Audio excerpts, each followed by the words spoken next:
Hola, qui Hola, ets? em dic Daniel Labèrnia, soc de Barberà i visc en un cotxe des de fa 40 mesos. 40 mesos és molt. Per què vius en un cotxe? Perquè em vaig separar, no tenia ingressos, no puc treballar, perquè vaig tenir un accident de cotxe, les cervicals la van tocar i per segona prestació no molt alta. I això fa que no tinguis possibilitats de llogar un pis... No, perquè són les habitacions en concret són molt cares, 350 i d'aquí cap a dalt. Què és el pitjor de viure en un cotxe, Dani? Quins problemes et trobes al dia a dia? Estàs venut, inseguretat, angoixa, Què vols dir inseguretat? Per exemple, què t'ha passat?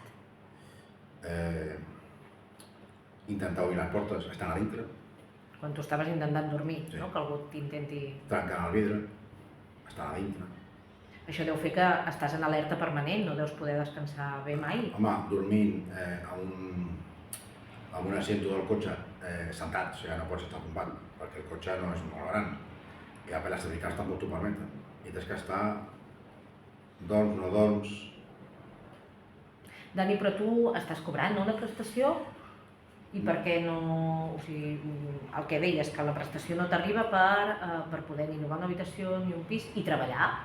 Treballar no m'és possible perquè a l'accident de cotxe em va tocar la cervical, una de les cervicals, i no se'n pot fer esforços perquè et mareges i no puc fer esforços a aixecar pes i coses. Per tant, la teva salut tampoc es veu beneficiada, no?, vivint en un cotxe, perquè si tens problemes d'esquena i portes tant de temps dormint... No és que millori, però tampoc Va menys. va menys. És difícil sortir del carrer, Dani? No si t'ajuden. Què necessites? Pues que la gent s'impliqui una mica. Perquè estar al carrer no vol dir que siguis un mala peça. Creus que hi ha molta gent que no s'hauria pensat mai estar al carrer que està al carrer?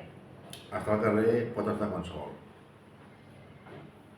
La vida pot donar moltes voltes, oi? Sí, Això hauríem de tenir tots molt present. Gràcies per explicar-nos-ho, Dani. gràcies.